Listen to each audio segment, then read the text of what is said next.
Mi gente, you already know who it is. It's the radioactive Papa Danny Limelight, United Wrestling Network World Heavyweight Champion. And make sure you tune into the Alliance blog every week. You heard it here first. Straight from Papa. Okay, guys, we're back. Did you miss us? Because we missed you. Rules? There are no rules. What rules? This is a revolution, damn it. You'll hear things you've never heard before. What in the wide world of sports is going on here? Who are those guys? And then there's the other guys. We're the other guys. We're the guys nobody ever bets on. The following program is intended for mature audiences. Ladies and gentlemen, welcome to the show. It's time for the Other Alliance Guys podcast with your hosts, Tim, Dave, and Jeremy. Well, I felt to use too many onions, but it was still a very good sauce. Good morning, good afternoon, and good evening. What can we tell you? We are the Other Alliance Guys. A presentation of alliance-wrestling.com, your number one source for news and information for the National Wrestling Alliance. Sometimes United Wrestling Network, sometimes TNA, sometimes various independents around the world. You never know. It's a smorgasbord. My name is It's Tim. wrestling. It's wrestling, baby. I go by Alliance North. This is Total Nonstop Jeremy today. He's calling about your car's extended warranty. How are you, buddy? Doing pretty good. Yourself? Yeah, not doing too bad. It's nice. It's good. And our fantasy booker extraordinaire, Dave Scooby. How are you, my friend? Doing well. Ready for the week to be over already.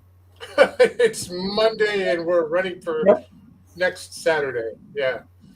Well, what would an episode of our live stream be without Willie Bowen and his Tyrus joke of the day? Tyrus is a new job. He's a before men's model in weight loss ads and commercials. We'll have no rest from Willie. Tyrus will have no rest from Willie. The boss is floating around somewhere. Glad you guys are here. We're going to do some fun stuff tonight. We're going to... We've been talking about it all day in our little Discord, but we're going to do a Mount Rushmore of managers and valets who we each think the four ones to us should be on our own Mount Rushmore for all time.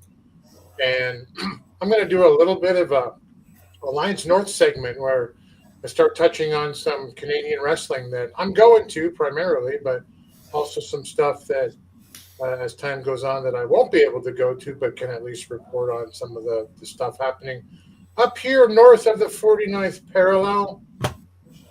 And Jeremy's going to talk about the latest in TNA action, I'm guessing, today. Yes. And Dave's going to fantasy book following 77. How would he book Tom Latimer? I am looking forward to that as well. Did I miss anything? Are we doing anything else? At the opening of the show, I want to pitch that tonight at 6 p.m. 6 p.m. Pacific time, 9 p.m. Eastern time, the boss will be interviewing Alex Misery of NWA and Father James Mitchell's little band of The Lost. Yeah. The Lost. Yeah, that's exciting. He's popped into the live streams for us and the Alliance guys, and that's great. Good to see Jay's got him on board for tonight. We'll tune in for that. Let's, like every podcast says, at least 5 minutes after they start, let's jump right into it. Let's talk about the professional. Look at that! Can't even spell wrestling right. The professional wrestling. There's no autocorrect in StreamYard. The professional wrestling Mount Rushmore of managers and valets. We have each picked 4 of the top managers in the world, important ones for us. Some you might not have thought of. Others you might have thought, 100%, that's a lock. So who got theirs in first? You did, Jeremy. How about you start it off for us? Well, First on my list, I've got. I'll go ahead and get this one out of the way. Is Lita. Probably not a traditional pick per se, as far as she was technically a valet of sorts, but she quickly found herself getting involved in the action, and then from there went on her own solo run and had very good feuds with Trish Stratus, and I think you could say was one of the catalysts for the WWE in particular to change their views on how women could be utilized in the ring. Definitely, probably pushed TNA to put a rocket strap on their women's division and kind of had that on lockdown for quite some time before WWE actually really fully stepped up to the plate with it. Quite the athletic individual in the ring, high flyer, technically sound, had a lot of lucha libre qualities in there. A lot of that due to her training and everything, but just a phenomenal talent. Then we go to. Before you go to your next, can I just give you a boost for that one? Because I would never have thought of it. And she made the Hardy Boys Team Extreme. Like, you knew she was going to come up and do that thing off the top rope, that swanton or moonsault or whatever she was going to hit. She looked good. She was an exciting addition. Yeah, she I wanted to say. She definitely gave them a solely unique identity outside of the Dudley Boys, Edge and Christian. The Dudley Boys had the destruction and the hardcore thing on lock. The Edge and Christian had the comedy aspect angle of it on lock, whereas the Hardy Boys, they were doing everything that the Dudley Boys and the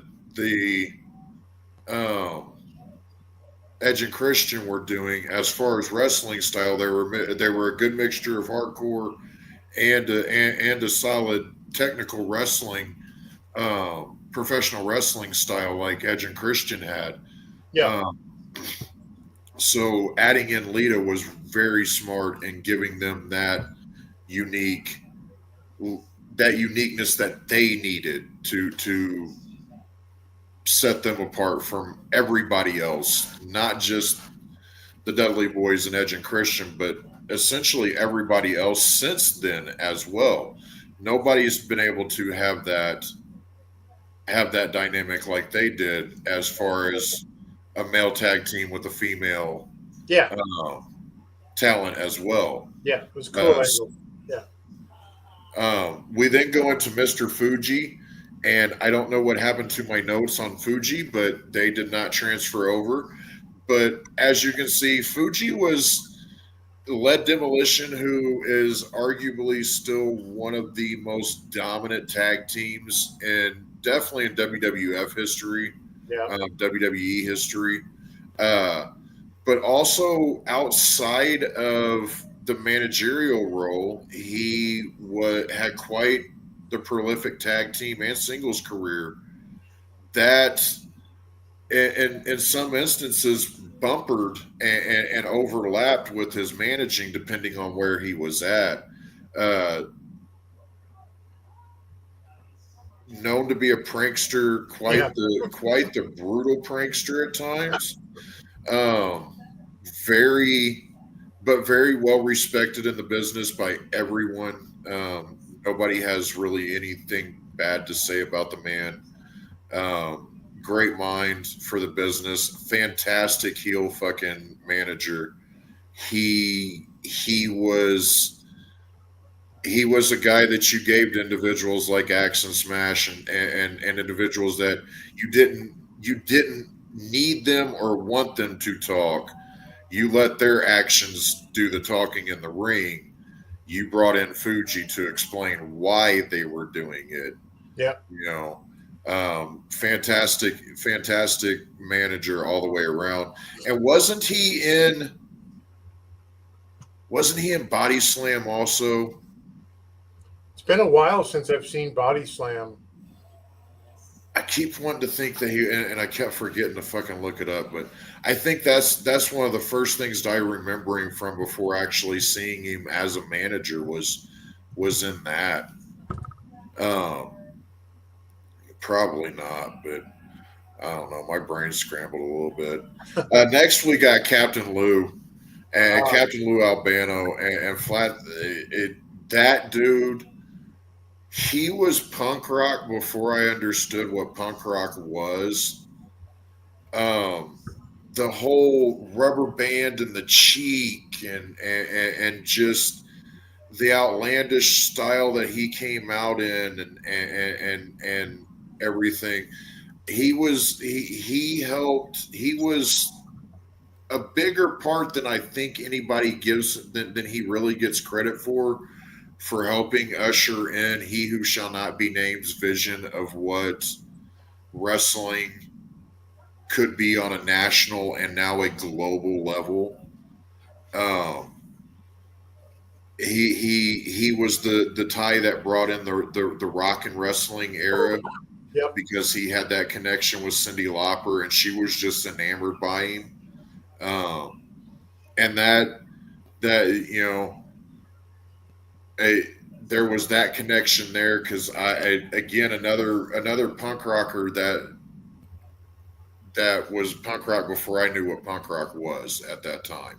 Yeah, that's a great. Again, had a huge impact on me. Yeah. Still to this day, because I'm as punk as it fucking gets. I don't know if you guys saw the picture that I did a thing on. You did. Yeah. I used to have a mohawk like that, and it would get stood up, and it was probably taller than that. But yeah, and then lastly, I've got Jim Cornette, and this one truly doesn't honestly need any explanation for anyone that's in here and is an Alliance regular. But I'm going to do it anyways because I love to hear myself sometimes. and just flat out, hands down, if not one of the greatest wrestling minds to ever get involved in the business. Manager of one of the greatest tag teams of all times, Midnight Express. Went on to manage the Heavenly Bodies to multiple tag titles. Managed, which I had completely forgotten about, but I found while I was researching, managed Owen Hart and the British Bulldog to WWF tag team titles. Yeah. Was Yokozuna's spokesperson, advocate, what have you, during his WWF title reign, and even past that, you fast forward to his time in OVW in the late 90s and early 2000s, and the talent that he helped to mold that came out of OVW, the Lesners, the Ortons, the Batistas, the Cenas. You know, it was a murderer's row of future super megastars, right? In instances, you know, and he understood the business and understood that by putting himself in harm's way and into precarious situations and shit like that. The slap from Baby Doll and the cake, the scaffold match, all of that he did not to put himself over. It was not to get Jim Cornette over. That got over his talent. That got over the business as a whole. Right. Selfless when it comes to the business. Willing to give everything that he can to further and get asses in seats. And that, at the end of the day, is the most valuable talent that you can have, is the person that is willing to do what it takes and understand and even help you figure out the logistics of it to get the business over and get asses in seats and money in that cash box at the end of the night. Right. Agreed. 4 great picks, man. Yep. Yeah. I love when the Fantastics and Rock and Roll Express put his face into the cake. Willie's not a fan. He mentioned something up above. I won't throw up, but I haven't heard that, Willie. Paul Ellering is his favorite wrestling manager. And Ellering's great. Yeah. I didn't have a lot of exposure to him growing up. So yeah, Missy Hyatt. I loved Missy Hyatt when I was younger. Dark Journey too. Anyway, we'll carry on. We'll go to this guy right here, Dave. Let's see your top 4 managers and valets, my friend. Okay, like I was saying backstage, I mean, this is a Mount Rushmore, but it's more of a time and place. Yeah. What type of wrestling you followed. And I grew up in the Central States area, Kansas City, Wichita, Topeka. And it's one of those things that only if you followed back then. I'm not even sure if I'm sure there were dirt sheets, but finding them. So if you followed the magazines, you saw what was happening throughout the United States, but the magazines back in the day are like the current NWA. They were 2, 3, 4 months behind. So unless you had tape traders, you really didn't know what was going on.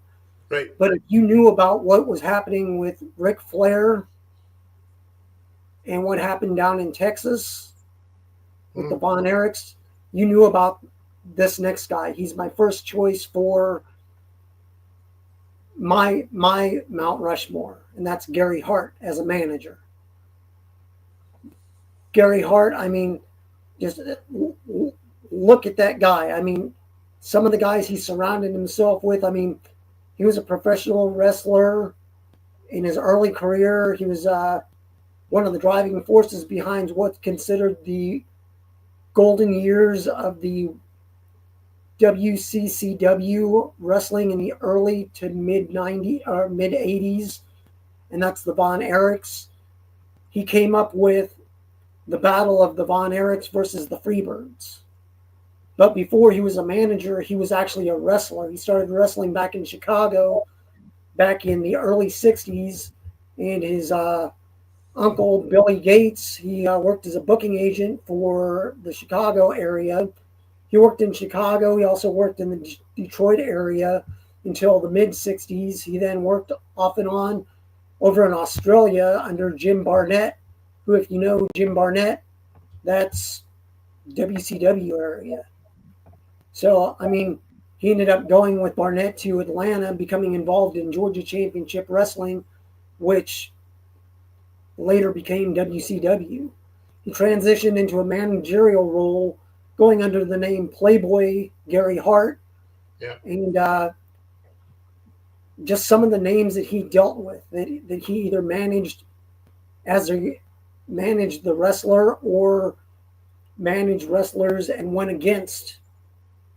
I mean, he had the Spoiler as well as the tag team duo of the Spoilers, both Spoiler 1 and Spoiler 2, that winning several tag team titles under his guidance. I mean, in the mid-70s, that's where it took a turn. February 20th, 1975, he was involved along with Austin Idol and Bobby Shane. They were in that Cessna that was flown by Buddy Colt that crashed in Tampa Bay. Yeah. Shane was instantly killed. The other 3 men suffered serious injuries. Hart was thrown from the plane into the water, ended up with a broken arm, broken wrist, a broken knee. His back was injured, his sternum was injured, collarbone, vertebrae. His right eye was knocked loose, and his nose was partially severed. But despite this, I mean, he managed to locate Idol, helped him to shore, then swam back out to rescue Colt. So it's one of those amazing things that several years after that, after recovery, he ventured down to Texas in world class championship wrestling. He had close to a 10-year run there. He was the booker for WCCW, then known as Big Time Wrestling, and in 1976, he held that title until early 1983, then again from 86 to 88 when they shut down. The years between 82 and 85 are considered to be the golden years of the promotion. He created the classic feud, like I said, the Von Erichs and the Freebirds. And I mean, he also formed a stable of H&H Limited back in the early 80s. I mean, Bugsy McGraw, Bill Irwin, Checkmate, Killer Brooks. I mean, he had the great Kabuki that he managed. I mean, the one-man gang, King Kong Bundy, Samoan SWAT team. He managed talent such as Gino Hernandez, Gentleman Chris Adams. All the big names, one way or another, were associated with him as their manager, or they battled him. Along with booking, he also managed Nord the Barbarian, John Nord, Abdullah the Butcher, Al Perez, Jeep Swenson. That was when he formed New Age Management. He later also moved on doing both, working down in Texas and working in the Mid-Atlantic and Georgia area.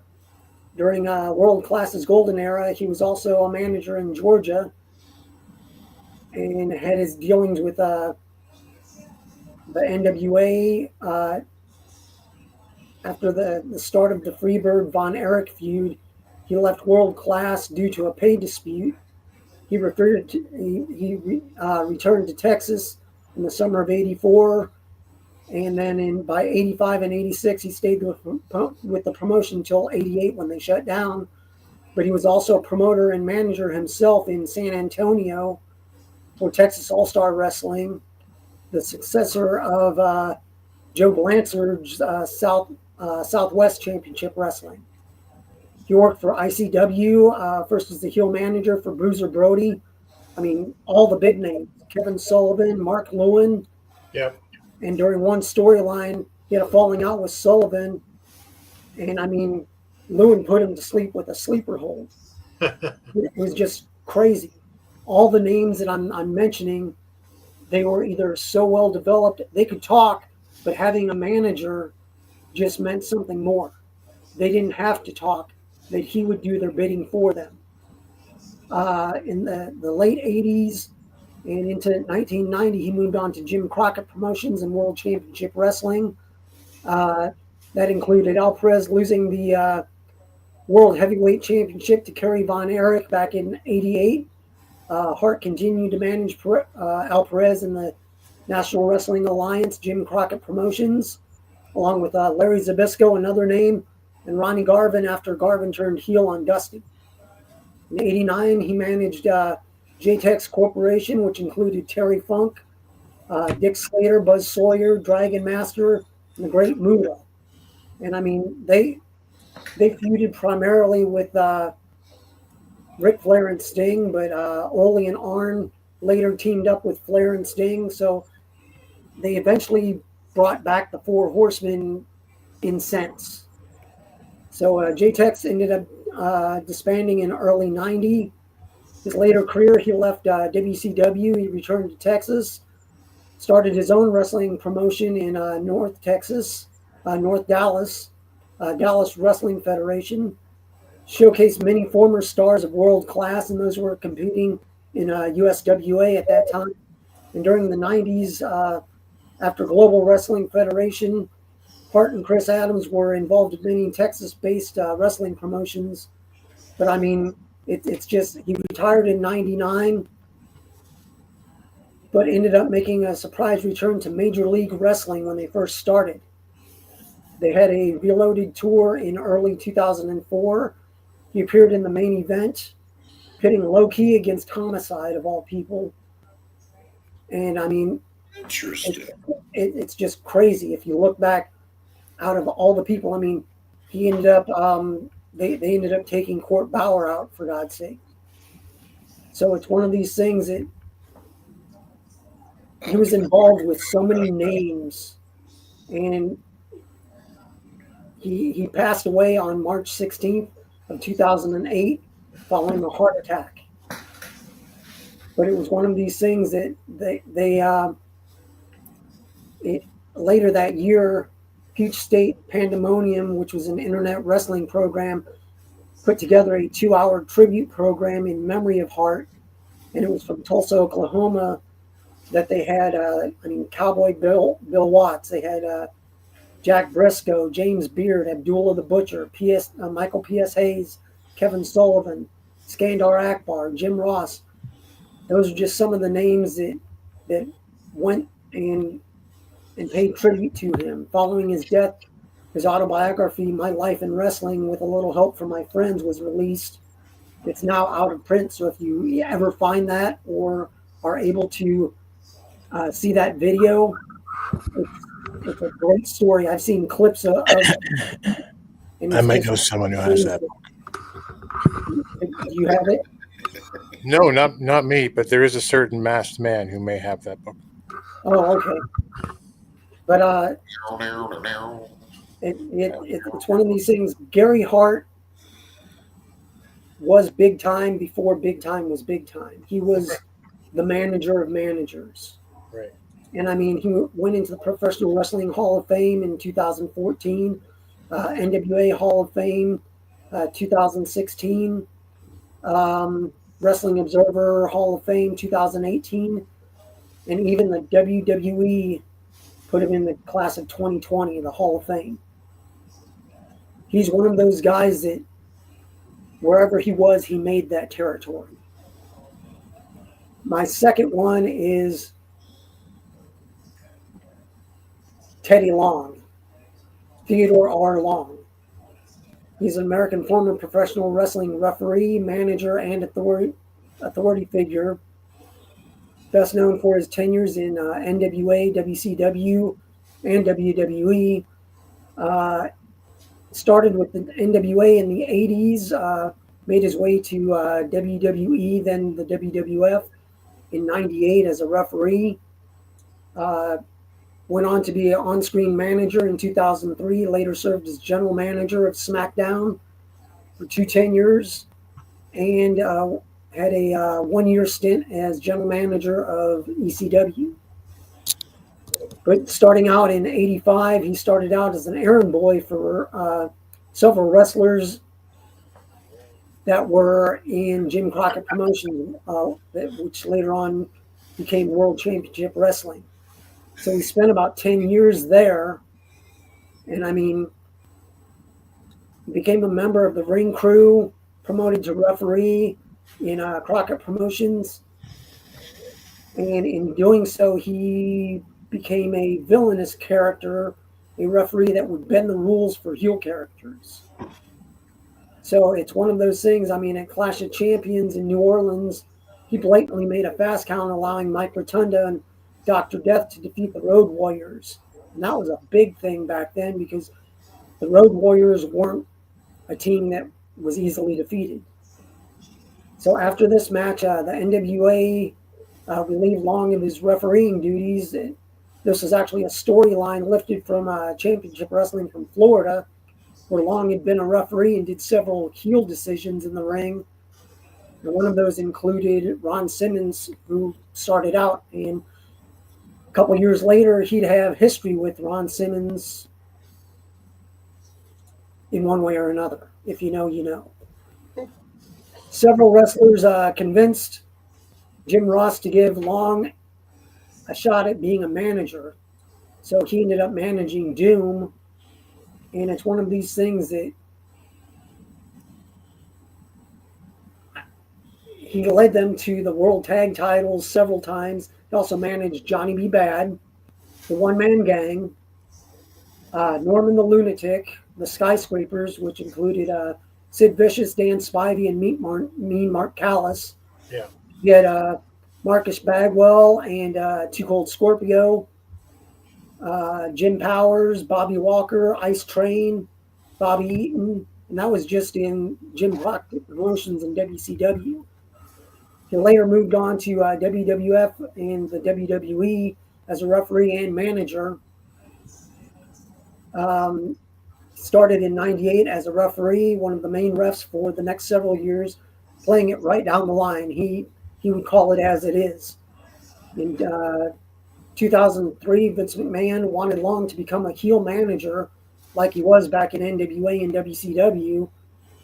In the late summer of 2003, he returned under his full name, Theodore R. Long, and perhaps his most notable managing stint in this period, he managed D'Lo Brown, Rodney Mack, where they ended up having the White Boy Challenge. Mark Henry was under his management, and Jazz all at different times. And I mean, he would say, get down with the Brown and back the Mac. He was always, he always had a say. And it's like, what's up, playa? And I mean, in being a manager, they ended up moving him to a general manager of SmackDown and ECW for 2004 through maybe 2011, 2012. He became the new GM of SmackDown, turned face on the first night. Because of his face turn, his new position saw him give the fans what they wanted, and he made matches that put heels at disadvantages. Became the GM of ECW when it was brought back by the WWE. Quite a few good and bad storylines that he was involved with until his release in 2014. But that's for another time and place, the storylines. He's in several Hall of Fames, including the National Wrestling Alliance, class of 2012. Was Manager of the Year, PWI 1990 with Doom. WWE Hall of Fame, class of 2017. And every once in a while, he'll pop up on anniversary shows. But he's one of those guys that, if you know, you know. He has a flair for making things better rather than worse. Even if the storyline is bad, he always did his best to make things interesting. Yes. My third one is Slick. I know of Slick from my time living in the Central States area, Kansas City. But he ended up working in the Central States area and then moving on to WWF. But Slick, his government name, Kenneth Wayne Johnson, is a retired professional wrestling manager, better known by his ring name Slick. Known for his appearance with the WWF between 86 and 93. He was also a manager in the Central States area. He's the stepson of professional wrestler Rufus R. Jones from the Central States area. At the start of his career, he actually wrestled in Texas All-Star Wrestling a little, and he just had a flair for connecting with the crowd. So rather than wrestle, they had him manage some people that they didn't want to expose. And in saying that, it was Lord Humongous, one of the Lord Humongous. If you know, Lord Humongous was a character that had the hockey mask. Yeah. Lord Humongous was a silent but violent character, very rarely talking. If they did talk, it would be moaning and screaming. So they needed somebody that could talk for him, and that was Slick. And Slick ended up leaving All-Star Wrestling for the Kansas City Central States area, became the Doctor of Style Slick. He had his smooth attitude, his confident speech, would dance to the ring accompanying his wrestlers. Among the wrestlers he managed in the Central States area were Art Cruz, Timothy Flowers, Bobby Jaggers, Bulldog Bob Brown, and Butch Reed, who would later team up with Ron Simmons down the line. His stable feuded with Kansas City mainstay Rufus R. Jones, his real-life adopted stepfather, and other fan favorites of the area. He and Reed ended up were being forced out of a territory after dropping a loser leave town cage match to, of all people, Bruiser Brody. So they ended up, that's when Butch Reed was Bruce Reed, and he was the natural. They ended up moving on to the WWF, and that's when Butch Reed came in with the blonde hair and all. That was August of '86. Soon after, Slick purchased a half interest in Classy Freddie Blassie's heel stable, and this was due to the fact that Freddie Blassie was getting up there in age and experiencing declining health, and they were slowly phasing him out of the storyline, so they brought Slick in to take over the managerial duties. And in doing so, he managed Nikolai Volkov, the Iron Sheik, ended up selling the contract of Hercules to Bobby the Brain Heenan for a pile of money back in the day. His biggest success as a manager came when he took Akeem, a.k.a. the One-Man Gang, and the Big Boss Man, known as the Twin Towers. They ended up main eventing matches against Hulk Hogan and WWE Champion Macho Man, the Mega Powers. And like I was telling the guys, back in the day, the Pile Driver album that WWF put out, his theme song was Jive Soul Bro. And they did a music video of all things featuring him, and it was one of these things that he was a manager. They were playing this music for a manager, not a wrestler coming out. They would play it when he brought his guys to the ring. So, I mean, he ended up managing the Bolsheviks, Volkov and Boris Zumikov, Rick Martel. They had Power and Glory, Paul Roma and Hercules, the Warlord as well. And, I mean, Slick was one of those things that he was always dancing around and bending over and standing behind his wrestlers, but not directly up on them, because he was actually 6'4" and would tower over his wrestlers. Really? He was 6'4". Wow! In my brain, he's like 5'4". Right? I always thought he was. Nope. Fucking hell, man. He was always dancing, going right and left. Yeah. But he was leaning back when he would do it.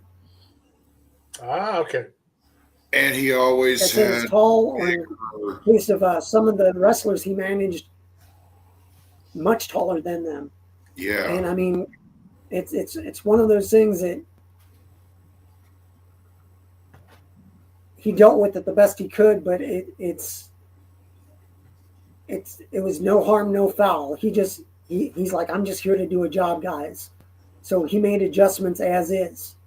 But in November of '91, they put him on an extended leave of absence after Davey Boy Smith ended up body slamming him. He returned a few months later as the Face. He came back as Reverend Slick, denouncing his shady past, striving to become a better person. And this was a take on his real life, as he'd become a born-again Christian. And later on, he actually got into being an actual reverend. He is an ordained minister. And he would appear on WWF programming, give sermons that were usually a simple, uplifting message. Later joined the crew, Primetime Wrestling. He was a regular full-time panelist back then. And he would give his insight on the matches and the storylines. He was also a co-host of Wrestling Spotlight with Gene Oakland. And after those programs ended, his main storyline under this gimmick was he took Kamala away from Harvey Whippleman and Kimchi and basically humanized Kamala. Took him from the savage that he was and took him from the Ugandan monster and made him into a person with self-respect. And after leaving WWF, he graduated from college, received a bachelor's, a master's degree, and like I said, he was an ordained minister living in Louisville, Kentucky right now. Fantastic. and he's come back for several editions of WWE Raw when they do their old school. And it's just, I mean, he's received a Lifetime Achievement Award. He ended up inducting Big Boss Man into the WWE Hall of Fame. And like I said, some of those wrestlers that he managed, I mean, it was crazy, all those wrestlers. I mean, One Man Gang, Big Boss Man, Butch Reed, Earthquake, Hercules, Iron Sheik, Kamala, the Volkov, Nikolai Volkov, Paul Roma, the Warlord. It's not always the big names, but he helped move people up when they needed to be moved up. And he was just a character. So if you guys have a chance to go on WWE Network before it gets taken off Peacock, just go on there and search Slick and see a couple of the people that he managed and his managing style. Also, an accomplishment of his, he did win a Slammy Award for WWF back in '87, and he's in the Hall of Fame for the IHWE. He was a inductee back in 2009, and if you don't know what IHWE is, that is the organization that our own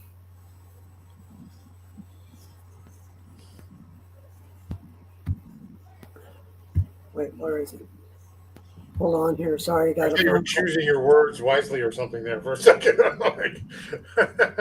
Hold on, my paper just went away.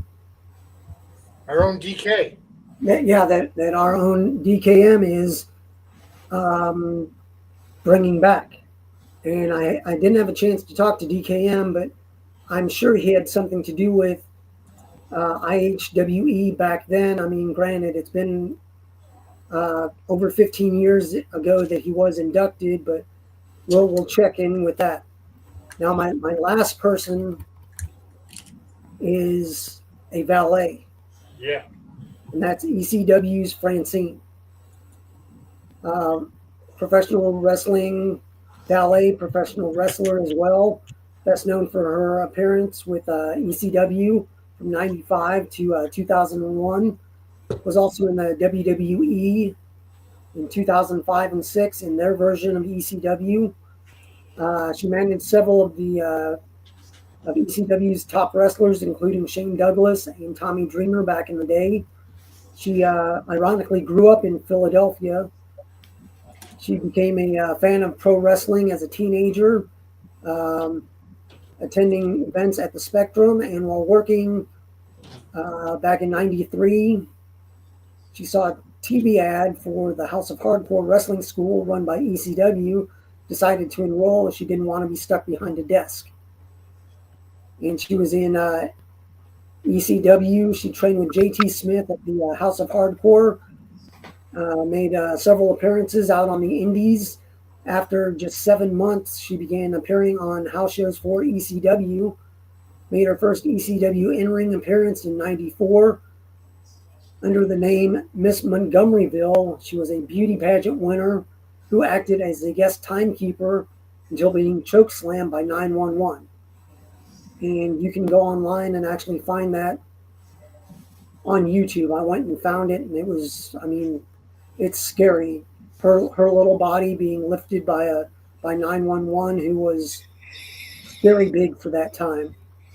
And early on in her ECW career, WWF asked her to come to the WWF, and their idea was they wanted her to be Sister Love, a valet for Brother Love.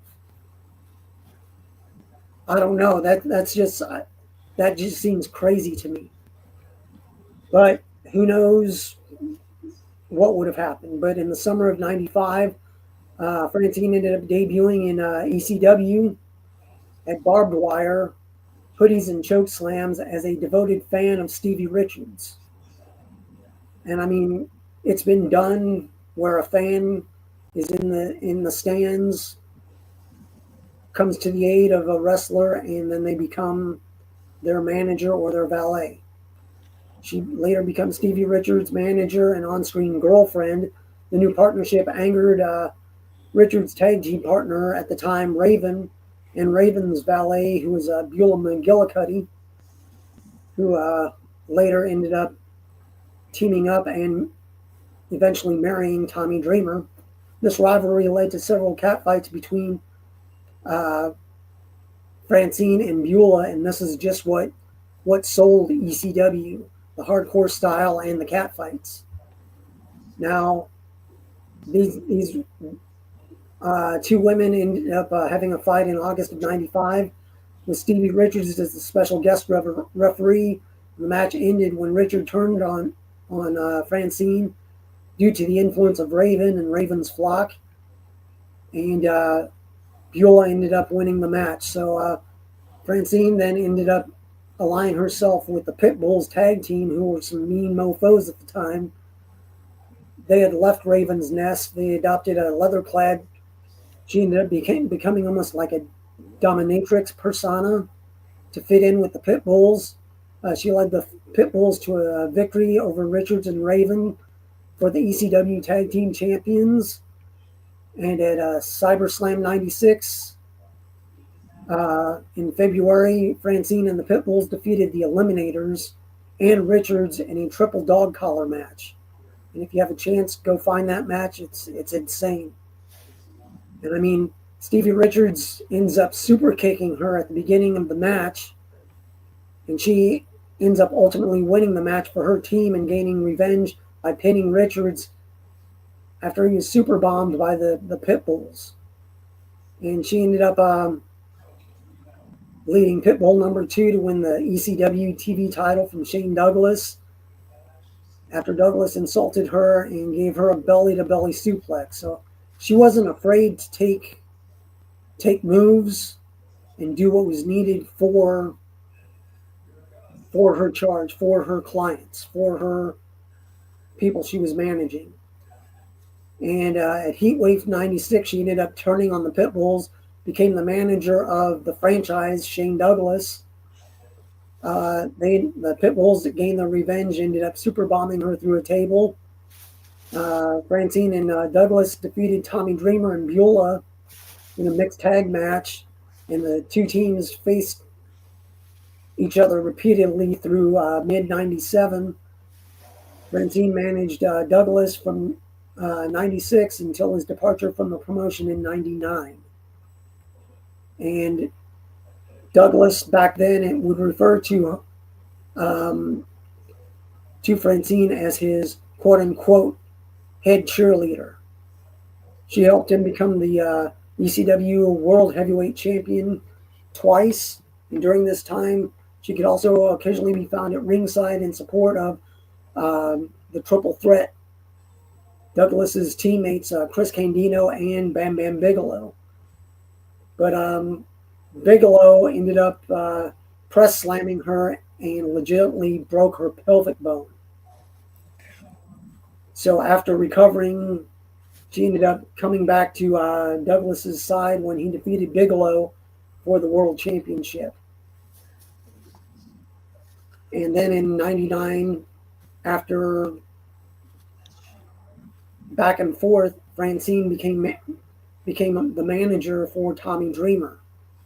And she was feuding with Steve Corino in mid-99, who she defeated in multiple singles matches.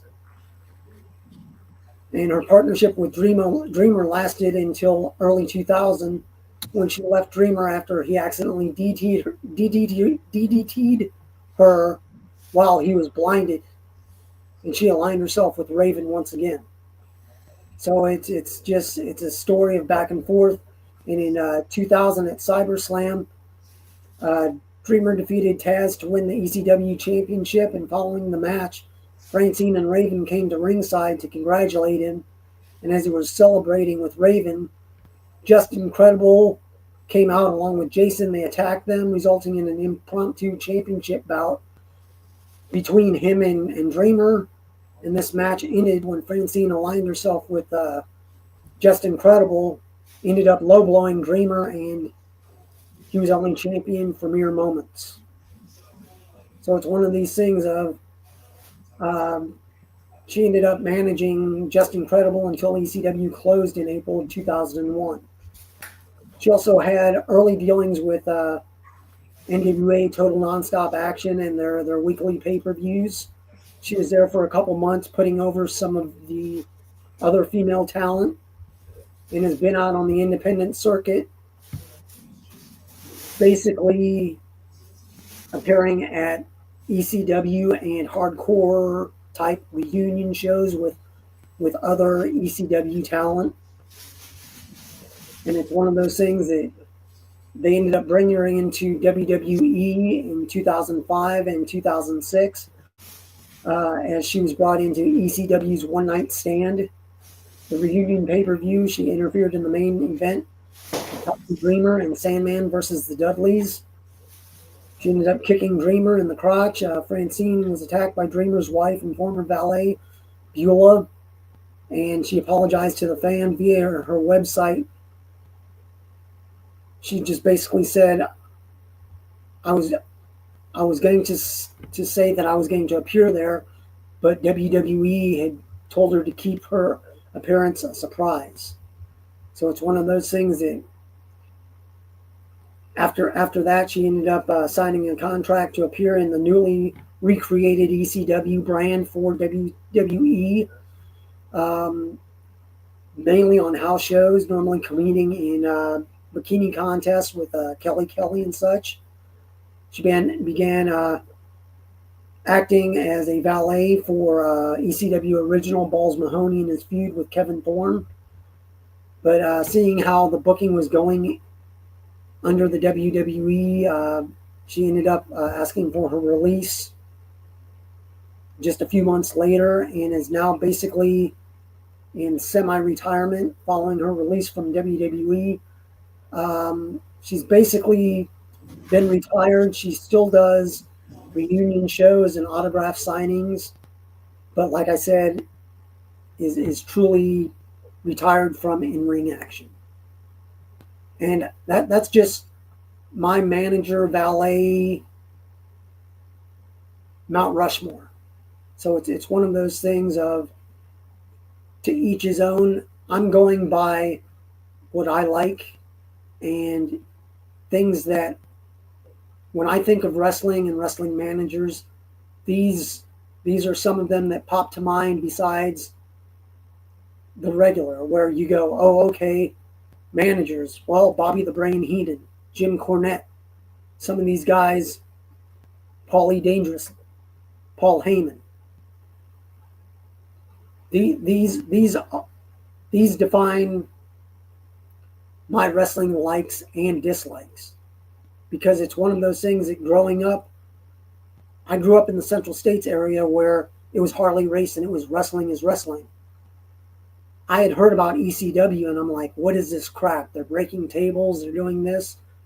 Then I ended up seeing some late night. Yeah, they were known for some of this, but if you watched full programs, there were actual wrestlers in ECW that could wrestle. There were, luchadors that could do amazing stuff. And you just, it's one of these things of, it was crazy. So don't hate on me for the people I chose, just because they may not be the most well-known, but these are my favorites. They define me, and they define my Mount Rushmore. Okay, Tim? You're on mute, Tim. Very well said, Dave. That's your Mount Rushmore. No Mount Rushmore is wrong around here. Patrick Moore likes Skandor Akbar. I like Skandor too. He was good. I'll do mine. And very thorough, Dave. Very thorough. I would expect nothing less. So thank you so much. I want to do some honorary mentions that we talked about in our Discord when we kind of came up with these. Harvey Whippleman's got to be on the honorary mention for here, or Downtown Bruno. I'm not going to throw any images up for for some of the honorary mentions, but I think he had an impact in the WWF. Yep. And, you know, a little guy who got involved and who was a completely separate personality as Downtown Bruno before that. But, Yeah. Baby Doll, you know, Willie and I aren't too geographically far from each other. We basically are just a few hours away from one another, so probably very similar TV. But Baby Doll was a big influence. Doesn't make the list for me, but even as the you know the valet that I kind of picked, I think tops her. Precious for her gorgeous Jimmy Garvin time, as I believe as his wife as well too, and just really made him something worth watching for me as a combo. Very active as a manager of valet. Precious Paul Ellering. I don't think the Road Warriors are as good without Precious Paul. You know, they are two incredibly dominant. My favorite tag team when I was a kid. You know, one way or the other, they'd come to the ring and you'd get that Road Warrior pop and would just crush. But Precious Paul with that rolled up game plan, and he was the voice, he was the mind, he was like, you know, go do this and do that. He was a great, still not on my Mount Rushmore. Percy Pringle, Paul Bearer, I mean, goes without saying. Oliver Humperdinck, if you know him, I think you got to include woman in the valet or manager category. A valet is like Dark Angel, you know, as I put in the chat a little while ago. When I was a kid, I was convinced that Kevin Sullivan had turned Nancy to the dark side, so to speak. They were a convincing pair, and as women, she was a standalone manager, I thought, as well. Did I like them in WWF? No, no, of course not. But a little bit, but no, not comparatively. Jeremy's like, oh no, they were bad, especially not with Sonny for Road Warrior 2000 nonsense, and the booking was just terrible. Oh, Tojo, yeah, there you go. Who else did I have in that honorable? Okay, I had a local guy none of you would have heard of, Ernie Creechman. He was from Montreal. Look, one of the reasons I love managers specifically as a tool to be used in wrestling is because of this little old man named Ernie Creechman and his son, who also became a manager, Pretty Boy Floyd Creechman. And there were these two, like, Ernie was like, think I don't even want to, think Freddie Blassie, who should also be on this list, but think Freddie Blassie, but even weaker and with like a cane that he would swing and it would be completely ineffectual. But he was the brain. He was literally the brain. He was the brain or the mind or something, Ernie Creechman. He's one of the reasons I love Manage. I hated that guy as a kid. But anyway, doesn't matter. We all have those one guys, and I had to put in as an honorary mention the Grand Wizard. This is a guy, as telling these guys backstage, this is a guy who, just to give a big F you to the racists out there, he took the Grand Wizard name from the KKK and used it as an over-the-top manager character that, just managed everybody under the sun. And he was larger than life. He was super cool and just is an honorary manager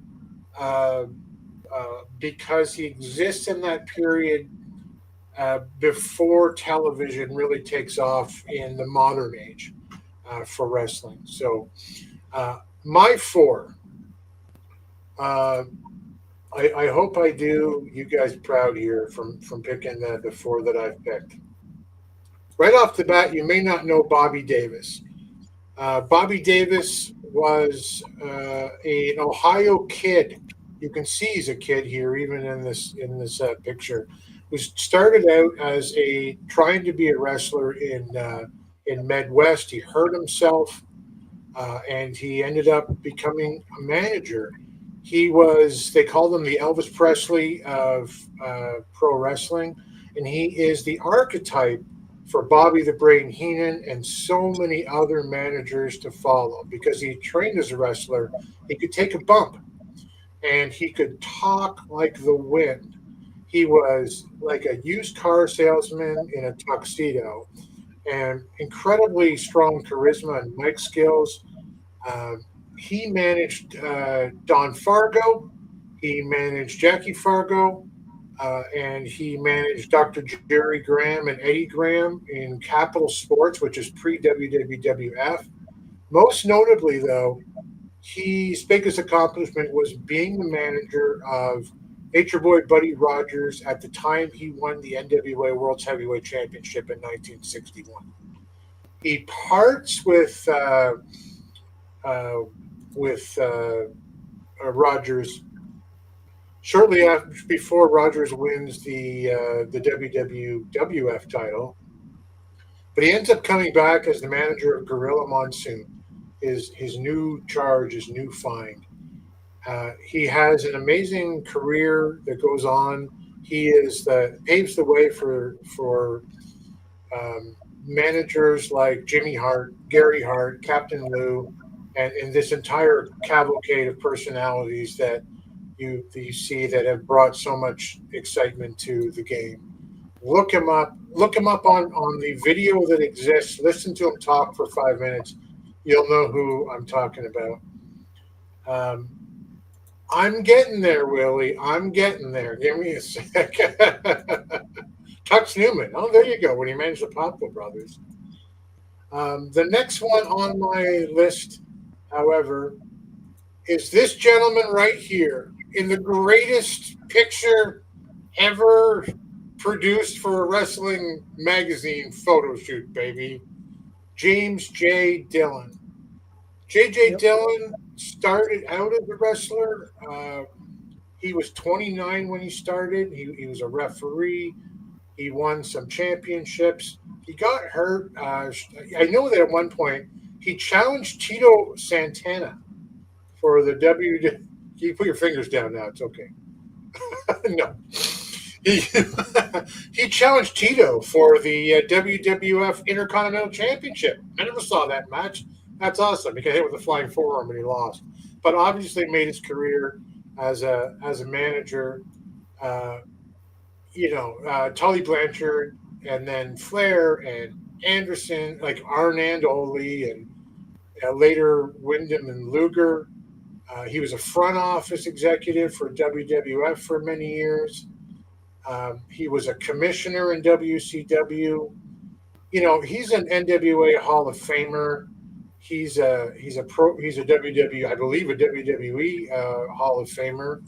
This is the guy who, one of my favorite little moments when I think about wrestlers or managers is the run-in. He could work with anybody. He was kind of a cross between a used car salesman and almost like a Southern gentleman, even though he's from New Jersey, which I didn't realize before looking into it. He had this certain level of class and dignity, but he was super slick at the same time, But that moment, you guys might remember it, where the Midnight Express as U.S. Tag Team Champions, were the #1 contenders for the world title, James, and their conversation at ringside that got into a series of matches that didn't last long enough. But he could play off of cornet. He could take a bump. J.J. Dillon was, for me, the epitome of managers. Look at this photo. Look at this. World Tag, World, U.S., everybody's got a belt. This, by the way, is the year that he wins his PWI Manager of the Year trophy. I think there's a picture with the 4 of them and him with that plaque. So anyway, I couldn't find it. Love J.J. Dillon. My next one, could not let this guy go by without... oh my God, did I not upload the picture? I don't think I did. But anyway, I'll just run through it. Jimmy Hart. I don't think that you can talk about greatest managers of all time without talking about Jimmy Hart. He was a member of an early rock band called the Gentrys, and they actually achieved fame. There's Dave. There's our music guy. Yep. Keep on dancing. Keep On Dancing was their song, big hit. And he got fame that way. His career, he was introduced into the business. I think everybody knows him by Jerry Lawler in Memphis. He became not only a prominent manager, he was the manager. Obviously, the megaphone, the flamboyant personality, just the mouth of the South.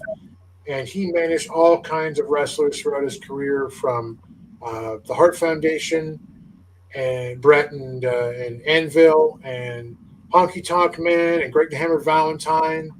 And, he was with the WWF a long, long time. I think behind the scenes, people might be surprised to learn, maybe not the people who watch us, because, we're a pretty well-educated audience, but he literally managed Hulk Hogan, not just on screen, but like his life, his travel, his arrangements, his schedule. Jimmy Hart was Hogan's guy, I believe, right up until Hogan's death, even in the years following him being out of the ring. Pro Wrestling Manager of the Year in 1994.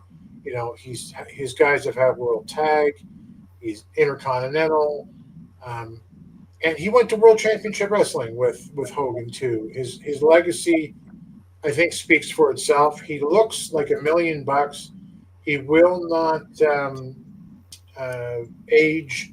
He obviously dyes his hair, but he still looks like the same guy. Also, if you knew this, I bet you did, Dave, that behind the scenes in WCW, so many of those theme songs that when they started making them themselves, those are Jimmy Hart, ditties, like NWO Wolfpack with the "oh" and then the bump, bump, bump, bump, bump. That's a Jimmy Hart vehicle. Yep. Anyway, I was a fan of Jimmy, and I felt he needed to be there. My last ones started out as a valet, in my opinion, became a manager. I think some people might go, how is she a top manager? If you think about it, I'll explain it to you. I'm talking about Miss Elizabeth. She met Randy Savage when she was working in a gym as a young woman. Later, he became her husband for a number of years. She brought and when Savage came to WWF, he was immediately billed as a big thing, and all the top managers were vying on storyline for his, to manage him. And he brought in Elizabeth, and she had what we would call the babe in the woods, or the doe-eyed, girl look. And she didn't do much, but she was endearing to the audience, whether you were someone who just found her as a character that could be used to, if she were threatened, if she were in peril, Savage, this insane monster otherwise, would be there to protect her. Other times in the career, he would dominate her, and he'd point where she had to stand at all times. And she played that, she's being controlled by Savage, whether their relationship was good or bad. And it was such a great, important part of the Savage storyline, that, the way that he's this mentally unstable nut job and just one of the best wrestlers in the world. And she's this tiny, soft-spoken, if she ever spoke at all, creature that could just control him. She had a great ability to, take that character, and all of the men watching wanted her to be, safe and protected. And every girl I knew who even remotely knew anything about wrestling loved Miss Elizabeth. She had the class, she had the, the persona, and she grew as time went on. They went through that George the Animal Steel storyline together, and as they parted company, they went through the Mega Power storyline together, with the Hogan Savage split, with Miss Elizabeth keeping them together as long as she could, and trying to keep them physically from killing each other. And then she really became a manager as that that split finally happened. She managed Hogan. She managed Dusty Rhodes and Sapphire in some matches as well. She became she ended up becoming part of that whole Ric Flair woman, group as well. And later on in WCW, when her image changed, she joined the NWO faction with Hogan. There was a whole turn on Savage that happened a couple of times. And, of course, she ended up with Lex Luger near the end of her career. And, unfortunately, at the end of her life, as she passed away, not too many, about 2003, I believe, when she was a couple with Lex Luger.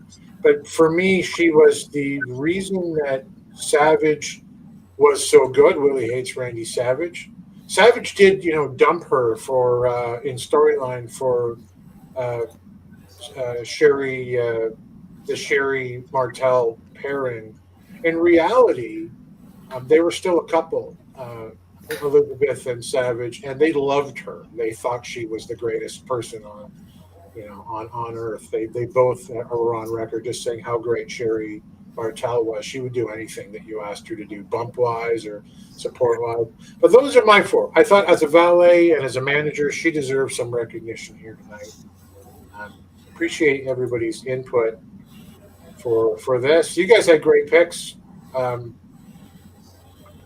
going to do something really quick because we've gone a bit long.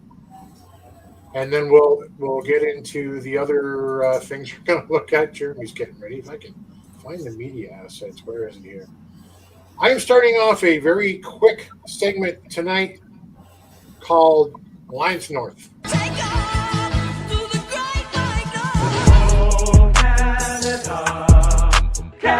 Canada's pretty awesome. Here he is, the one and only Alliance North. Canada!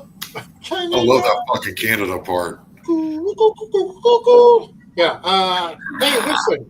The deal with what I'm doing, I hope to do as time goes on a little bit more of some upcoming pro wrestling events that are going on in throughout Canada, and how they, some of the larger ones might have some impact in places like the NWA specifically. Some of the smaller ones that are happening can be a real quick segment today, but there is to get rid of this banner. These are almost done, but you can see that Canadian Wrestling's Elite, which is a very long-standing, large promotion up here, it runs out of Winnipeg, which is way west of me. Been across Canada for the last couple of weeks, and so they've had some strong events throughout Canada, and they are coming to Ontario. I have to decide if I'm going to make the trip to see Davey Boy Smith Jr. None of these are super close to me, but this is more of a Northern Ontario kind of thing. But we may go. I might see if I can get the Reluchador to head up and go see Davey Boy Jr., see if we can cover some of this stuff for the Alliance. Next Friday, I am going, my wife and I, to this event, MLP Sacred Ground, which is happening at the Six Nations territory in Ohsweken, Ontario. So that's about just under an hour for me. It is a small event that they are doing. As far as I can tell, they're only going to have 2 or 3 matches. They're doing it as part of a fair, and as they gear up between big cards that come to Toronto or Montreal. That's Maple Leaf Pro, of course. Headlining the card is Rohan Raja against Bishop Dyer, and they're one of the titles that the MLP recognizes in the same way that they kind of recognize the NWA World's Heavyweight title, is the PWA Champions Grail, and it's a title that was formed in collaboration between MLP and 2 overseas promotions originally, Oceania Pro Wrestling and Qatar Pro Wrestling, which I really can't find anything on. There's been a couple of other groups that are joining on to it, though. Japan Pro Wrestling Alliance and Wrestling Retribution Project. I'll figure out more about that as it goes along. But this title is meant to be defended within those three promotions as well.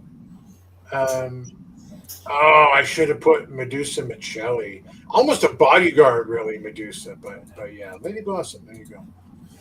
I'm not sure. Jay was talking to me about this. I think they were, and I think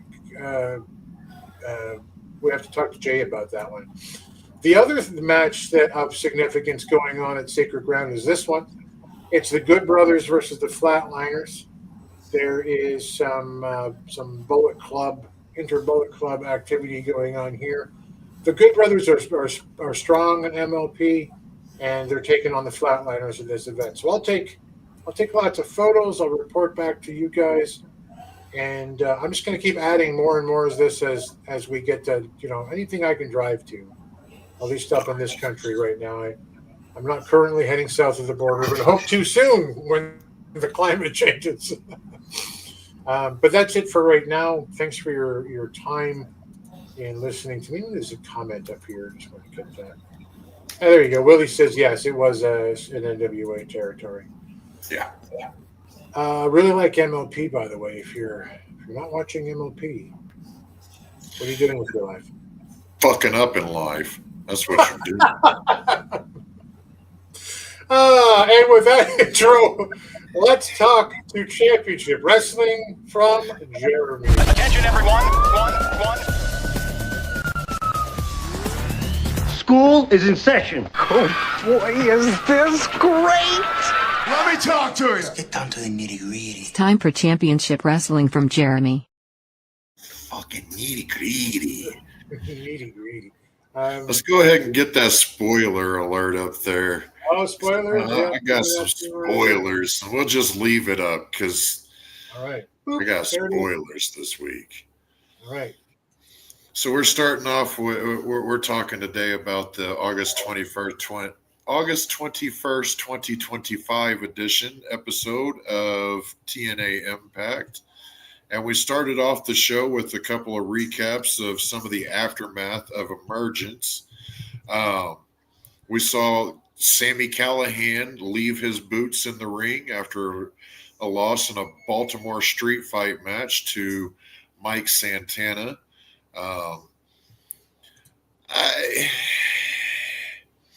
not too familiar with Sami's run outside of when I kind of started getting back into TNA whenever him and Tessa were feuding over the belt and stuff, and even then I didn't really catch a whole lot of it. And then shortly after that he got hurt really bad. So great mind for the business from what I understand and everything. He has a firm grasp on wrestling. He just chooses to do his style of wrestling, which isn't necessarily my style of wrestling. But he'll be a great. He's already been working backstage and a couple of different backstage roles. So he's great at that. Like I said, he's got a good mind for the business. He just chooses to wrestle his preferred style, but he understands wrestling quite well. We also saw that Jake Something fell short of winning the international title from Steve Macklin, who was able to hit the KIA double underhook DDT that he uses for a finisher. And then after two trick shots, the running high knees to the dome, Trick Williams pinned Moose to retain the TNA title. And question is who's going to be next? Who's going to pin current NXT roster member and holder of TNA Gold, Trick Williams? Could it be Mike Santana? I don't know. But we opened the show with the crowd chanting "Whoop that trick" as their champ came to the ring while wearing the world title upside down. Trick started off with a cheap heat promo calling out the lack of quality in Baltimore's crab cakes, and then went on saying they wish that they were the Philadelphia Eagles. that would have popped you really good. Yeah. 100%.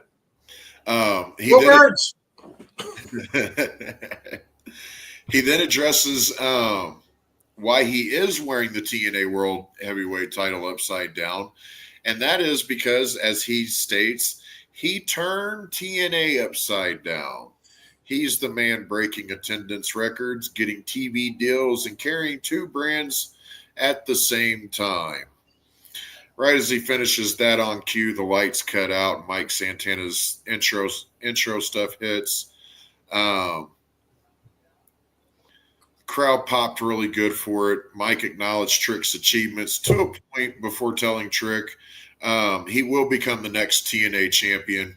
Trick tells him he has had his shots. He lost. He doesn't deserve any more chances. And the answer is no. He is not going to get another shot. This brought out Santana. Nice.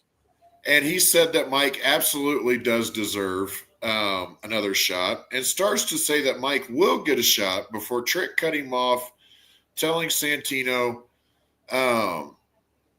that in between title defenses, he can take up to 50 days if he so chooses to, between title defenses. So he's not going to be defending the TNA title anytime soon, especially not against Mike Santana. I did a little searching. 50 days from his last title defense at Emergence would put it at October the 10th. October the 12th is Bound for Glory. I'm just saying. All right. I'm just saying. We then go backstage. Gia Miller, who was with Order 4, who tonight face off against Matt Cardona, Brian Myers, and Moose in the main event. We then got a recap of TNA showing up on the latest episode of NXT, where Mike cost Trick a number 1 contenders match against Javon Evans, and Masa Slamovich was a guest referee in a 6-way tag match against Fatal Influence and the Elegance brand. We then got a women's gauntlet match for a future title shot at the women's world title. Zaya Brookside and Killer Kelly started it off. This was a good showing from these two. Zaya is the daughter of NXT trainer Robbie Brookside and was featured alongside Killer Kelly on NXT UK. Kelly's recently returned to TNA at Against All Odds, where she confronted then TNA Women's Champion and her former tag partner, Masa Slamovich. Zaya was able to pick up the win here with the Brooksy Bomb. She had Kelly up on the top turnbuckle, stood with her back towards her, grabbed her by her hands, and just kind of flipped her over. Then did the pin was the impressive part. She put her feet at her shoulders, but still had her by the hands and bridged, so Kelly couldn't theoretically kick out. It was kind of interesting looking. But then next out was Danny Luna, and this is where the dangers of being in a gauntlet match started to show. Zaya, while getting a pin fairly quickly, still had to put up a hell of a fight against Kelly, and Danny exploited that to the fullest. Brookside was able to rally, but only momentarily, as Danny successfully dodged a double knee attempt and followed it up with a standing drop kick. That set up the Luna landing, which is a fall-away sit-out power bomb that she does. And that advanced Danny to the third round, which was Rosemary, former TNA Women's Champion. And she seemed to have Danny's number and took control right away. Danny, however, has been laser focused on getting singles gold. And after a failed attempt was able to put Rosemary away with another Luna landing to advance to round 4. This is where she ran into trouble, as her next opponent was her current tag partner and friend, Indy Hartwell. Rosemary was upset about Indy getting involved at Emergence and attacked Indy before she could get into the ring. Indy's been on a win streak since returning to TNA, and Hartwell and Luna had a good amount of back and forth with neither really gaining control. Indy went for the Hertz Donut double underhook DDT, but Danny was able to reverse it into a roll-up, but Indy kept the momentum of that roll going and reversed it into a roll-up of her own and got the 3, much to Luna's surprise. This didn't set well with Luna, and we got a heel turn, which honestly has been coming for a while. They were hinting at it whenever her and Jody Threat were still a team. So it's been coming for a while, and I'm looking forward to see where they go with it. She is definitely one of their standout stars, younger female stars for the women's division in TNA. And I'm looking forward to this.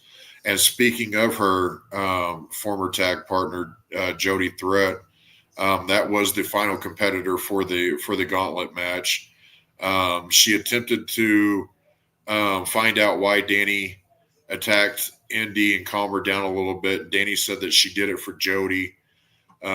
Jody's kind of confused by this, but got into the ring and the bell was rang.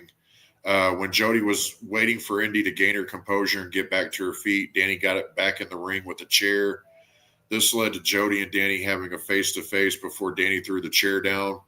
As Jody was turning her attention back to Indy, Danny unleashed on her and caught her with a brutal forearm. This led to the match being called in Jody Threat's favor.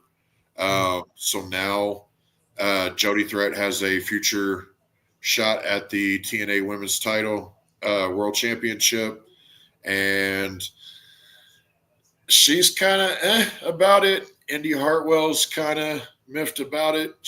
You know, was this a plan between the formers? You know, it's kind of understandable. We then go backstage to the Inspiration. They talked to us about how they were cheated out of the titles by Heather and M by Elegance at Emergence. But they have their sights still firmly set on the tag titles. Fatal Influence's Fallon Henley and Jasmine Nix walked up and said that they will be the next TNA Women's Tag Champs. And they'll take the titles to the superior brand of NXT. The Inspiration scoffed at the premise, and next week we will see these two teams in action on Impact. And then we got the Inspiration's pose, which if you didn't follow them in NXT and WWE when they were the Iconics, they're really good in the ring. They remind me of female versions of Edge and Christian as far as their chemistry with each other and the comedy that they're able to bring to it while still, like I said, being really solid in the ring. So I'm looking forward to that match. We then got Ryan Nemeth to come out, Nick Nemeth's brother, ahead of our next match. And he came out just to let the fans know that his big brother will return in 2 weeks. We then got, yeah, you know. We then got Jake Something versus Frankie Kazarian. And Frankie was the first to come out to this match. And as he's walking down the ramp, I couldn't help but think that Frankie Kazarian walks with the false confidence of a piece of shit that has been sprayed with Febreze. Yeah. It's just like, I'm a piece of shit, but I don't smell like it, so you're okay with it, right? The opening minutes of this match were dominated by the much larger Something, who used his size and strength to toss Frankie about at will, who is no small man himself. So it was quite a sight to see him just getting ragdolled about and with ease at that. Frankie did find an opening though and took advantage, eventually getting Jake down for a pin attempt. The ref had barely got his hand down for the one count before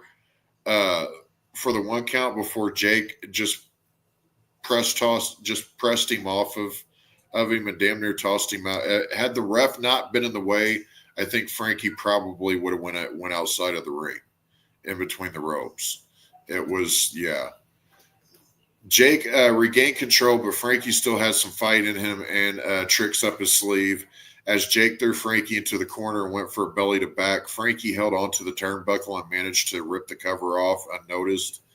As Jake charged in, Frankie sidestepped and went and Jake went face first into the exposed turnbuckle. From there, Frankie hoisted Jake up for the fade to black, the backpack pile driver that he does, and secured the victory. I bring light to the fact of Jake just ragdolling and everything, because I do see TNA slowly building him towards a main title figure, and highlighting his strength and size, putting him in the ring against Frankie Smart, getting him in there with a vet that's held gold and everything. From there, we go to backstage segment with Mara Sade, who was working on a painting as the Hardy Boys walked up. They complimented her on it, and she said she was inspired by them, and she's not done with it yet. Jeff said he too is an artist and had some things he was working on if she'd like to take a look, and they walked off. We then see current TNA X Division champ Leon Slater talking with Cedric Alexander. Cedric reminded Leon of when he said he'd like to tag with Leon, and said that he spoke with Santino and got them a match next week. Leon was excited and asked who they're going to be going up against. And Cedric kind of slyly just says, well, we're going up against the Hardy Boys. And while excited, Leon was still kind of, because he's a big fan of the Hardy Boys. He's shaped a lot of his ring style and stuff around them, especially Jeff's. So I'm curious as to see how they're going to play this out between Cedric and Leon moving forward. We then get JC Jane. She comes out to address her upcoming match, which is now passed at yesterday's NXT Heatwave PLE against Ash by Elegance and former champ Masha Slamovich. JC delivered a fired-up promo and held her own whenever the crowd began to do the what chants. Ash came out and kind of killed the segment, in my opinion, when she called JC an attention whore and referred to Masha as slam a bitch, all the while just kind of like screaming everything. He just kind of healing harder than the champion heel at the moment. Ash brought up the fact that she's held 15 WWE titles, but didn't elaborate on what those titles were. So I went and I looked to see what 15 titles that Ash, formerly known as Dana Brooke in WWE, held. They were all the fucking 24/7 titles. So yeah, I just leave it at 15 titles too. Masha came out and Russianed out a promo about taking the belt back. And by Russianed, I just mean it was just kind of cold and delivered. There was no real emotion to it or anything. She's a great talent in the ring. She would highly benefit from kind of an anti-hero role or something to where, or a villain or a heel again, to where she doesn't talk. She does the talking in the ring and she has somebody talk for her. She just a lot better off that way, I feel. We then see Tasha Steelz in the Great Hands, and they're criticizing Mara Sade's painting as Mara and the Hardy Boys walk back up. We find out that Mara has spoken with Santino at some point, and next week we'll see her in action against Tasha Steelz. Matt then leans in and tells Tasha that you're kind of a bitch. And then that was the end of that. Then we saw what she was painting, which was the Hardy Boys, the HB symbol thing. Wasn't bad. We then see Myron Reed sitting backstage listening to headphones when Eric Young walked up and pulled them off. He says that a shift is coming, and when Trey Miguel comes back, Myron will be pushed out of the Rascals. And Zach Wentz comes walking up, asks what's going on, and Myron says, "Oh, that EY was just challenging the young goat to a match next week." And EY says that a cleanse is coming. I gotta know what the fuck this cleanse is.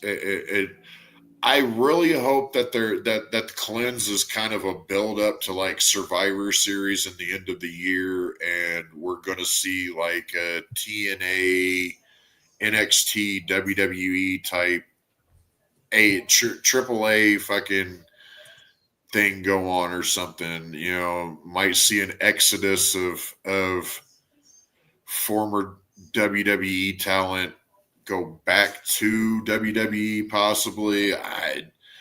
I'm curious. I'm definitely intrigued, and it's keeping me tuning in. Right. We then go to the main event, which was Order 4's Mustafa Ali and the Great Hands with Tasha Steele versus the System's Moose and Brian Myers with tag partner Matt Cardona and accompanied by Alicia Edwards. We got Mr. Woo, Woo, Woo, you know it, out first, followed by Moose and Alicia Edwards. This match was a prime example of why I don't like 6-man tag matches, multi-man matches and stuff. You just end up getting too many moving parts and too much shenanigans and yeah. It broke down there at the end. There were segments where I was paying attention and I still have no fucking clue why it was continued past this or why this decision was made. This was a lower point of the show for me because, like I said, just too many moving parts. And it seems like almost a crutch. Their main events have kind of been ending in kerfuffles and shit the past couple of weeks. So they need to tighten that up. Right. Let's get some clean finishes and you know, no afterbirths and mid-match melees and run-ins and shit. Let's, you know, tighten things up a little bit. But I don't get paid by them. I just critique them. That's right. That's all I've got to say about this week's episode of TNA Impact. If you're not watching it, oh, it's free on YouTube. You don't have to spend $9.99 a month like I am. That may be kind of stupid of me, but I've got some spare change laying around, so I'll spend it how the fuck I want to. You're watching, you're not watching. You're just silly. Silly. Damn. There you go. What grade would you give it this week? I couldn't tell if you liked it or not. B-. Sort of a $4.99 you would have paid for it kind of thing? I'd give it a $1.95. Wow. All right. That's fair. I think it's harsh, but it's fair. I am a benevolent critic. That's right. I want to be. That's right. Okay, thank you, sir. Appreciate it as always. Let's wrap up the show with our fantasy booker extraordinaire, Dave Scooby, in a segment we like to call "I Respect You, Booker Man."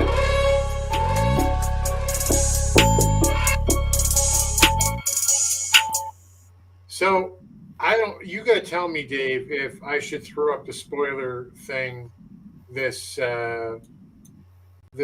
week as we talk about how to book Tom Latimer post 77. I throw it up. I can not mention names, but they may slip out. Why would we do that though, right? Yeah. I'll put it up though. Put it up just in case. Fantasy booking of Tom Latimer, the king of all evil, former holder of the 10 pounds of gold. roughly about a year ago, it was listed online that he had signed a new multi-year NWA contract. So August of last year, I think, like the first week of August, it was mentioned that he had signed a multi-year contract. So multi is at least 2. So we've gone through 1 year. Who knows what they're going to do with him? I mean, he's an NWA Grand Slam champion, tag team with the Wild Cards, Royce Isaac, TV champion, national champion, and holder of the 10 pounds of gold. He still does have a rematch clause for the 10 pounds of gold versus the current champion, Thrillbilly. I would personally bring out Tom's evil side to possibly turn Thrillbilly face in a stone cold kind of way, where he's not a full face kissing hands or kissing babies, shaking hands, but he's the bad guy you want to love. So it's one of these things of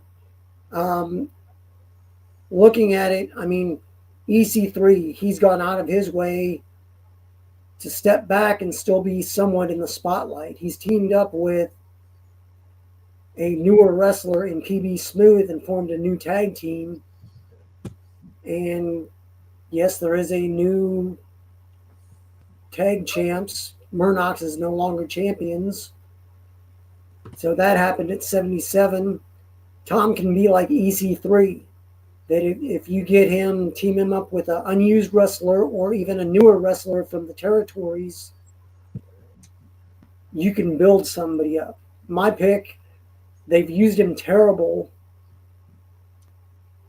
but my pick would be Burchill. Oh, yeah. And I mean, it's one of these things that you don't want to always be like, oh, well, we've got one wrestler, he's African American. We've got another wrestler, he's African American. Let's put them together because they're both African American. Right.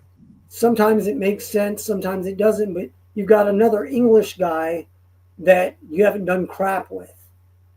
Put them together, have an evil English tag team, and call them the Kings of All Evil.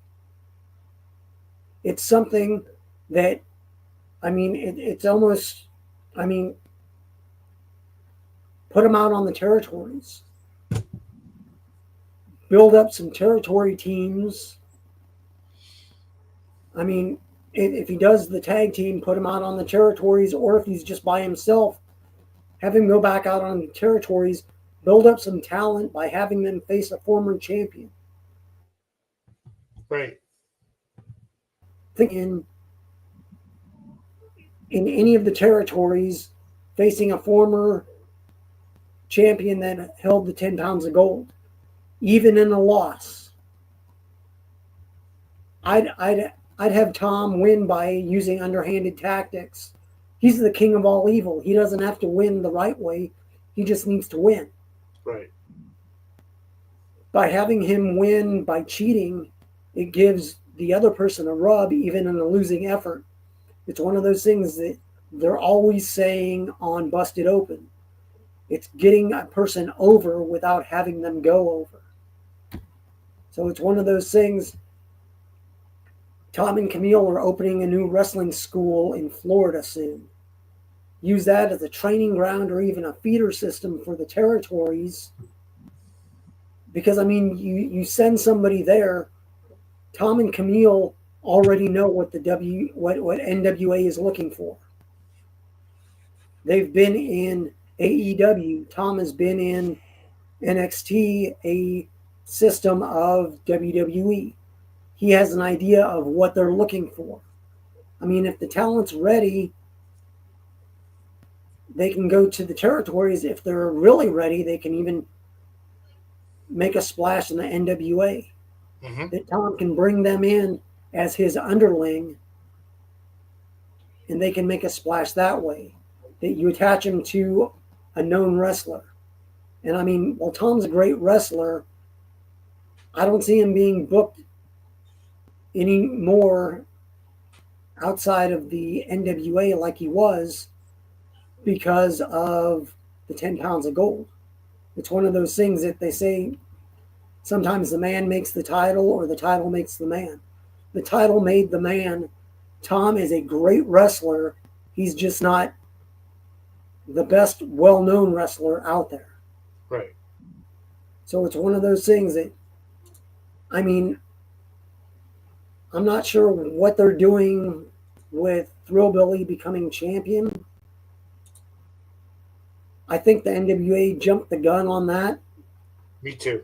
But we don't know the whole story. We'll see in the next few months how Power played out, how the tapings played out in Tampa. I haven't checked the spoilers because I've been watching Power just weekly on Roku. That I want to be surprised. But it doesn't seem like they built Thrillbilly up to be a champion. And now with him being champion, you've got Alex Taylor, still the junior heavyweight champion. And then Alex Taylor and Kerry as your U.S. tag champs. I mean, they carry 3 of the 9 titles that the NWA has. They're a powerhouse. We'll see if the Southern Six stay together and are a powerhouse, or if one or the other decide to go their separate ways. Right. But I would love to see Pollo make a return. Me too. And help save Thrillbilly in an attack from the Southern Six. Because the Southern Six started off as they were out on tour, and it was a fun thing that they did. We're all from the South, this and this and this and this. We're the Southern Six. Haha, there's only 3 of us. Right. But they never really told the whole story. That if Tom can be involved with making Thrillbilly a true champion, and even going back for a rematch clause and letting Thrillbilly go over. Tom's, I believe, 39 or 40 years old. He still has a couple years in him that he can make some people. Plus, with their new school, if Billy's smart, he'll use him to his advantage. If not, he always has a friend in Nick Aldis, and he can use his school. It's in Florida. NXT is also in Florida. It's a short little distance between schools. It can always either become an ID school, or, hey, I've got this kid, or I've got this girl, or I've got this tag team. I need you to send somebody here to take a look at it. Right. So we'll see what happens. I mean, Camille is doing her own thing. She's back wrestling out on the indies, I believe. But she's also busy doing the American Gladiators. And if they at least do a second season, she'll have a second season under her belt if they decide to go with the same set of participants and wrestlers that they used for the first season of the reboot. So we'll see what happens. I mean, I have no idea what to expect because it is the NWA and Billy does his own thing. But I'd like to see Tom build up some talent, because at this point, besides a rematch, Tom's done everything. He's like Camille. He's done everything. He has nothing more to prove. And it's almost to the point where, what do they say? How can we miss you? You don't go away. Yeah. Yep. Always a good time. Thank you, sir. Appreciate it. I agree. I'd love to see Pollo come back with Roman. Yep. So I don't know why I don't take the spoiler things off. They just go away after a while. I go, oh shit, I gotta put it back on. So apologies, it just goes off on its own. Both you guys. Social media, Jeremy, where can they find you? You can find me at Facebook at Jeremy Miller, and you can find me at Blue Sky at Alliance Jeremy. I can't find the app on my phone, so I don't know. Facebook it is. Dave, how about you? Instagram, Twitter, X, and Blue Sky at Dave Scooby. Yeah, just hit me up if you guys have any suggestions or just want to chat wrestling. I forgot a comment. There's a good one for next week, maybe, Dave. You got to rebook how the NWA uses the territories and how would you do it? I think that's a good one. Yeah. Something to think about. I'm on Facebook at Tim Wood. Most importantly, as I always say, alliance-wrestling.com, your number one source for news and information for the National Wrestling Alliance. At the Alliance blog on all of the social media platforms under the sun. Join, don't go anywhere. Just stick on the YouTube. Stay right here. Yeah, it was about 8:30. What at 8:35? No, I was going to say 35 minutes, and then I saw the 8. In about 35 minutes or so, the boss himself, Jay Cal, is going to be, as Jeremy pointed out at the top of the show, interviewing Alex Misery from the Lost in the NWA. I'm excited for that. Normally, every Thursday at 8 p.m. Eastern, 5 p.m. Pacific for the Alliance guys. That's Jay Cal. It's DKM. It's Jaden. Sometimes one of us will pop up, or Rick Del Santo, or Double D, and all the cool people out there. And every Tuesday at 5 Eastern, 2 Pacific, it's the pre-party, the hour before Power with Jay Cal, where he runs down everything. Good fellas. Great poster, Jeremy. As long as I can remember, I've always wanted to be a podcaster. Oh my God. If you have ideas, if anybody has ideas for future thumbnails that you'd like to see, you'd like got a movie poster in mind that you'd like to see me fuck about with, let me know in the Discord. I'll play around with it and see what I can come up with. I have fun with them. Because there's finally a sequel coming like 30 years later, I'm going to pitch Spaceballs to you about that one. Okay. I think I can do something there. There you go. All right, guys. We'll see you next time. Until then, well, we'll see you at the matches. Thanks for joining the stream. This has been a presentation of Alliance-Wrestling.com. We genuinely appreciate your support. Would you consider subscribing so you'll never miss a future episode? I'd also like to remind you we do a live stream every Tuesday at 5 p.m. before NWA Power. You can find us on social media at The Alliance Blog. And until next time, we are The Alliance.